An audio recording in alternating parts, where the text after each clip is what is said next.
ہمارا عشق رسول یہ ہے کہ اگر الصلاۃ خیر من النوم بول کر ہمیں مسجد بلایا جائے تو عشق رسول ہمارا اتنا کمزور ہے کہ ہمارا عشق ہمیں محلے کی مسجد میں بھی نہیں لے جاتا۔ آپ کی توجہ، بہت اہم نقطے پہ گفتگو آتی ہے اور اسی پہ شاید ختم ہوتی ہے۔ آپ نے سننے کے لیے ہمت دکھائی تو میں بھی کچھ بولنے کے لیے ہمت دکھا رہا ہوں، ورنہ میں تو ختم ہی کر رہا تھا۔ توجہ آپ کی، اذان کی آواز سن کر جو محلے کی مسجد تک نہ لے جا سکے اتنا کمزور عشق، پھر وہ جنت میں کیا لے جا سکے؟ اصل میں عشق کمزور نہیں ہوتا، عاشق کمزور ہوتا۔ ہاں، جو اتنا کمزور عاشق ہو کہ وہ اذان کی آواز سن کے محلے کی مسجد تک نہ جا سکے، وہ کبھی بھی جنت تک اس کا عشق اس کو نہیں لے جائے گا۔ کس کا عشق جنت تک لے جائے گا؟ میں نے کہا وہ جو نبی کی آواز کو سن کر، نبی کی آواز کو نبی کی آواز ہے، بلکہ نبی جس کو مقرر کر دے آواز دینے کے لیے، وہ اس آواز کو سن کر پہلی رات کی دلہن کو چھوڑ کر مسجد نہیں آتا، بلکہ سر کٹانے کے لیے میدان میں آ جاتا ہے۔ دیکھ رہے ہیں؟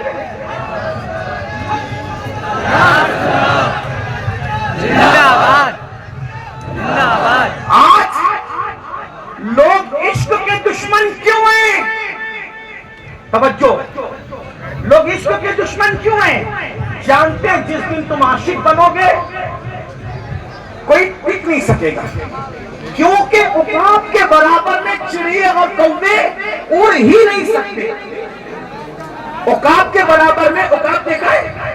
شاہین، باز، عقاب کے برابر میں چڑیا اور کوے اڑ ہی نہیں سکتے کیونکہ وہ بہت اونچا اڑتا ہے۔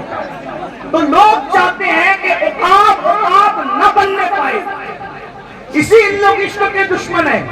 ہر فلم کا عنوان عشق، ہر سیریل کا عنوان عشق، ہر گانے کا عنوان عشق۔ آپ سے پوچھتا ہوں، یہ عشق نہیں ہے، یہ عشق سے ہٹانے کا ایک جال ہے۔ جیسے اگر آپ نے کبھی مچھلی کا شکار کیا ہو یا چوہے کو مارنے کے لیے پنجرا رکھا ہو تو مچھیرے کیا کرتے ہیں؟ ہمارے یہاں اس کو سدور کہتے ہیں۔ سدور، آپ کیا کیا کہتے نہیں پتا، ایک چھوٹا سا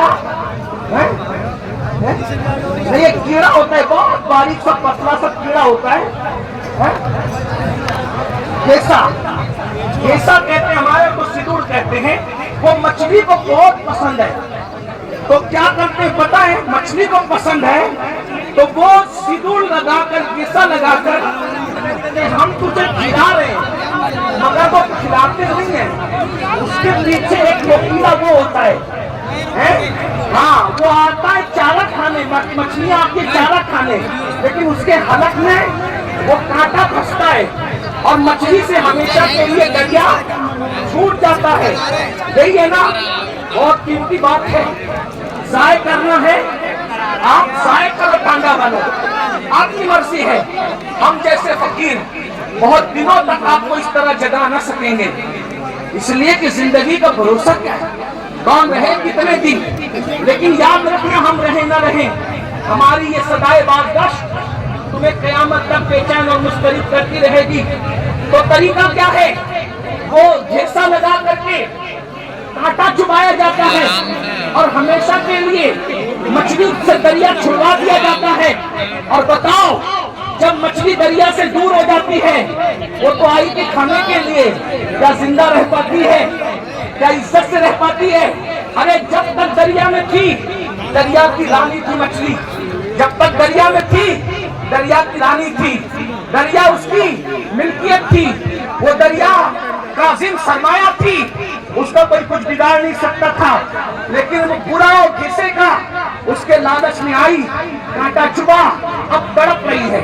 پہلا کام دریا چھوٹنے پر تڑپ رہی ہے، دوسرا کام مر گئی ہے، تیسرا کام بازار میں بیچی گئی ہے، چوتھا کام ذلیل اس کو خرید رہے ہیں۔ توجہ کریں، مچھلی نے ایک کام کیا، دریا چھوٹا، اس کی لالچ میں، حصے کی لالچ میں دریا چھوٹا، مری ذلیلوں کے رسواؤں کے ہاتھوں بکی، بکنے کے بعد چھرے سے کٹی، کٹنے کے بعد ٹکڑے ٹکڑے ہوئی، ٹکڑے ٹکڑے ہونے کے بعد جلی،